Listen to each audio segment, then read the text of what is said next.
रात के 11 बजे थे। शहर की सबसे ऊंची इमारत में एक व्यक्ति अकेला खड़ा था। उसकी आंखों में आंसू थे। ये कोई साधारण व्यक्ति नहीं था।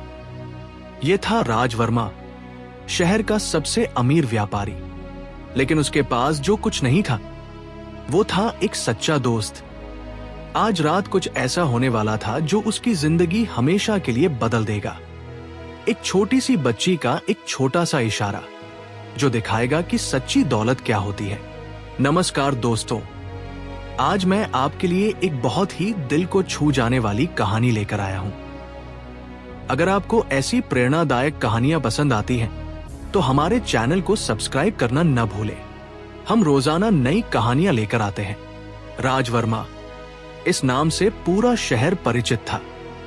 40 साल का यह व्यापारी अरबों की संपत्ति का मालिक था। उसकी कंपनी में हजारों लोग काम करते थे। लेकिन एक अजीब बात थी, कोई भी उससे व्यक्तिगत बात नहीं करता था। कर्मचारी उसे देखते ही अपनी नजरें नीची कर लेते थे। ऑफिस में सब उसे साहब कहते थे, लेकिन कोई उसका नाम भी नहीं लेता था। लोग सोचते थे कि वह घमंडी है, अमीरी का नशा चढ़ा हुआ है। कुछ कहते थे कि उसका दिल पत्थर का है, लेकिन सच्चाई ये थी कि राज वर्मा अंदर से टूटा हुआ था। 3 साल पहले एक कार एक्सीडेंट में उसकी पत्नी प्रिया की मौत हो गई थी। उस दिन के बाद से वो हंसना भूल गया था। उसके चेहरे पर हमेशा एक उदासी छाई रहती थी। राज के पास सब कुछ था, महल जैसा घर, महंगी गाड़ियां, स्विस बैंक में करोड़ों रुपए। लेकिन जिस चीज की उसे सबसे ज्यादा जरूरत थी वो उसके पास नहीं थी। किसी का प्यार, किसी की परवाह। शाम के 6 बजे थे। ऑफिस से सारे कर्मचारी जा चुके थे। राज अपने केबिन में अकेला बैठा काम कर रहा था। अचानक उसकी नजर अपनी टेबल पर रखी प्रिया की तस्वीर पर पड़ी। वो तस्वीर उनकी शादी की थी। प्रिया कितनी खुश लग रही थी उसमें। राज की आंखों में आंसू आ गए। वो उठकर अपने केबिन की खिड़की के पास गया। नीचे शहर में रोशनी चमक रही थी। लोग अपने घरों को जा रहे थे। सभी के पास कोई न कोई था जो उनका इंतजार कर रहा था। क्यों भगवान, राज ने मन में सोचा, मैंने कभी किसी का बुरा नहीं किया, फिर मुझे इतनी सजा क्यों मिली? राज को याद आया जब प्रिया जिंदा थी तो वो कितना खुश रहता था। प्रिया कहा करती थी, राज, पैसा तो आता जाता रहता है, लेकिन रिश्ते हमेशा के लिए होते हैं। लेकिन प्रिया के जाने के बाद राज ने सबसे दूरी बना ली थी। वह सोचता था कि अगर किसी के करीब नहीं जाएगा तो दुख भी नहीं होगा।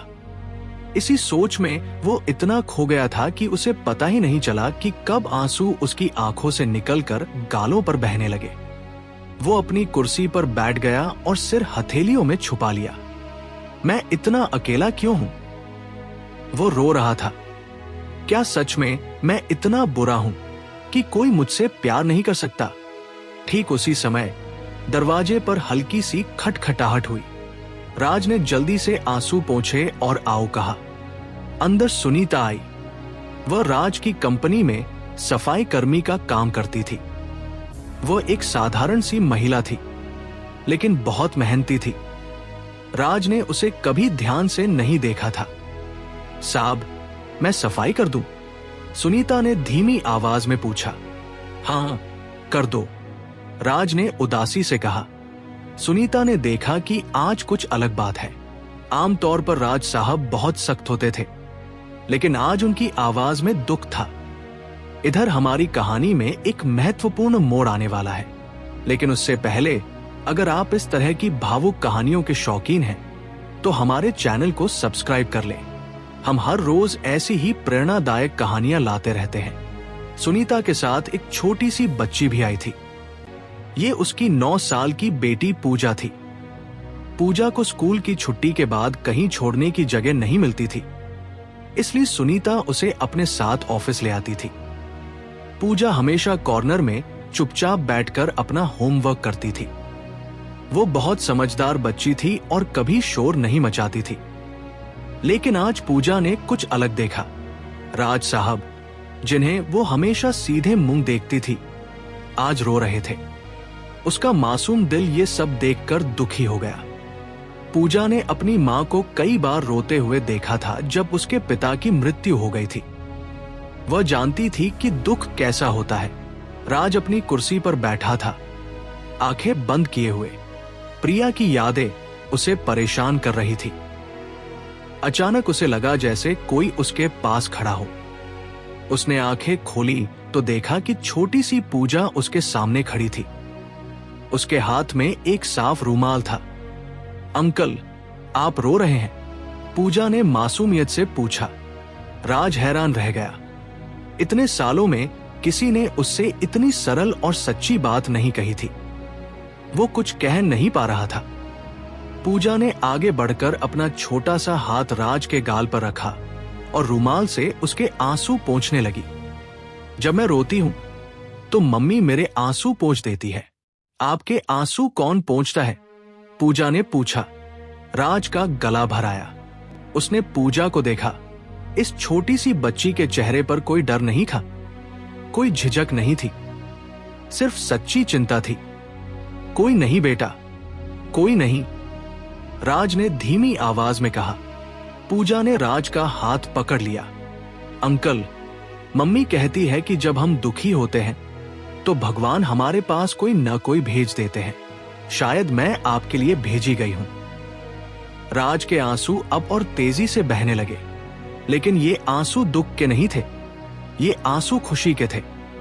पहली बार 3 सालों में किसी ने उसकी परवाह की थी। बेटा, तुम्हारा नाम क्या है? राज ने पूछा। पूजा। और आपका? राज। लेकिन तुम मुझे राज अंकल कह सकती हो। पूजा मुस्कुराई।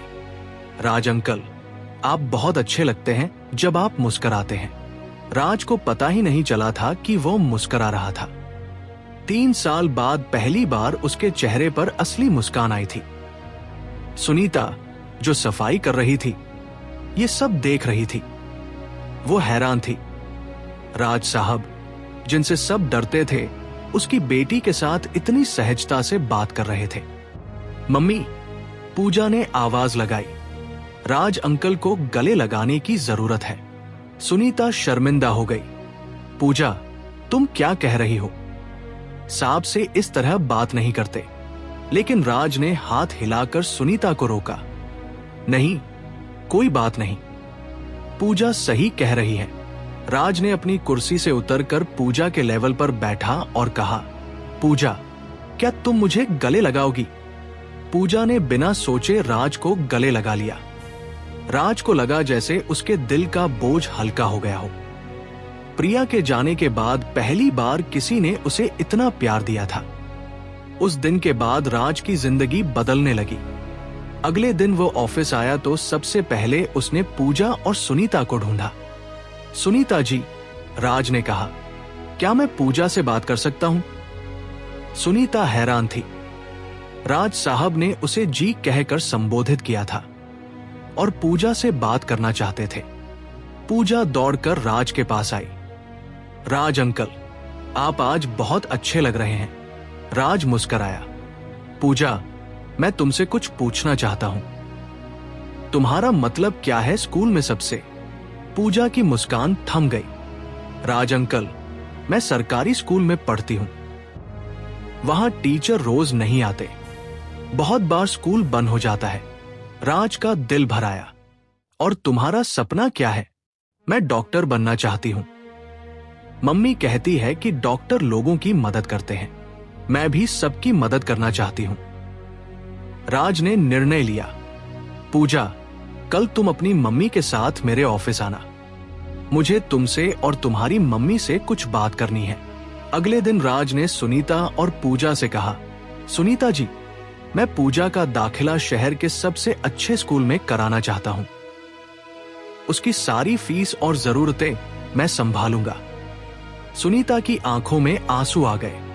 साहब, आप ये क्यों कर रहे हैं? हमने आपके लिए क्या किया है? राज ने पूजा को देखा जो खुशी से उछल रही थी। सुनीता जी, आपकी बेटी ने मुझे जिंदा होना सिखाया है। उसने मुझे दिखाया है कि प्यार क्या होता है। लेकिन राज यही नहीं रुका। उसने अपनी कंपनी में एक नया डिपार्टमेंट बनाया, कर्मचारी कल्याण विभाग। इसके तहत सभी कर्मचारियों के बच्चों की शिक्षा, स्वास्थ्य और अन्य जरूरतों का ख्याल रखा जाने लगा। राज ने एक दिन सभी कर्मचारियों को एक मीटिंग में बुलाया। दोस्तों, उसने कहा, हाँ, मैंने दोस्तों कहा है, आज से आप सब मेरे दोस्त हैं, सिर्फ कर्मचारी नहीं। सभी हैरान थे। राज साहब इतनी विनम्रता से कब से बात करने लगे? मैं जानता हूं कि मैं पहले बहुत सख्त था। मैं अपने दुख में इतना खो गया था कि भूल गया था कि आसपास और भी लोग हैं। लेकिन एक छोटी सी बच्ची ने मुझे सिखाया है कि जिंदगी का असली मतलब क्या है। राज की आंखों में चमक थी। आज से ये कंपनी सिर्फ पैसा कमाने के लिए नहीं है, ये एक परिवार है और परिवार में सबका ख्याल रखा जाता है। महीनों बीत गए। राज अब वो व्यक्ति नहीं था जो पहले था। वो हर रोज पूजा से मिलता, उसकी पढ़ाई के बारे में पूछता। पूजा भी राज को बहुत प्यार करने लगी थी। वो उसे अपना दादाजी मानने लगी थी। एक दिन पूजा ने राज से कहा, राज अंकल, आप जानते हैं आप पहले से बहुत अलग लगते हैं। कैसे? राज ने पूछा। पहले आप हमेशा उदास रहते थे, अब आप हमेशा मुस्कुराते हैं। और सबसे बड़ी बात यह है कि अब आप अकेले नहीं हैं, आपके पास इतने सारे दोस्त हैं। राज ने पूजा को गले लगाया। वो सच कह रही थी। अब राज के पास वो सब कुछ था जिसकी उसे तलाश थी। सच्चा प्यार, सच्चे रिश्ते और सबसे बड़ी बात, मन की शांति। दोस्तों, ये कहानी हमें एक बहुत महत्वपूर्ण सीख देती है। राज वर्मा के पास दुनिया की सारी दौलत थी, लेकिन वह सबसे अमीर तब बना जब एक छोटी सी बच्ची ने उसके आंसू पोंछे। जिंदगी में सबसे बड़ी दौलत प्यार है, रिश्ते हैं और एक दूसरे की परवाह है। पैसा हमारी जरूरतें पूरी कर सकता है, लेकिन दिल की खुशी सिर्फ प्यार से आती है। पूजा जैसी छोटी बच्ची ने दिखाया कि उम्र, पैसा या हैसियत से कोई फर्क नहीं पड़ता।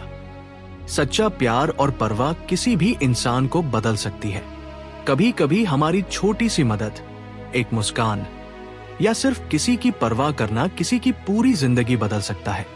राज को लगता था कि वो अकेला है, लेकिन जब उसने अपना दिल खोला तो पाया कि उसके आसपास बहुत सारे लोग हैं जो उससे प्यार करने को तैयार हैं। ये कहानी हमें ये भी सिखाती है कि दुख में डूबे रहना आसान है, लेकिन उससे बाहर निकलकर दूसरों की खुशी में शामिल होना जिंदगी को सुंदर बनाता है। आज राज एक सफल व्यापारी ही नहीं, बल्कि सैकड़ों लोगों का प्रेरणा स्रोत है। उसकी कंपनी अब सिर्फ मुनाफा नहीं कमाती, बल्कि लोगों के सपनों को पूरा करने का जरिया भी है। और ये सब शुरू हुआ था एक छोटी सी बच्ची के एक छोटे से इशारे से। उसने बिना कुछ कहे एक रोते हुए इंसान के आंसू पोंछे थे।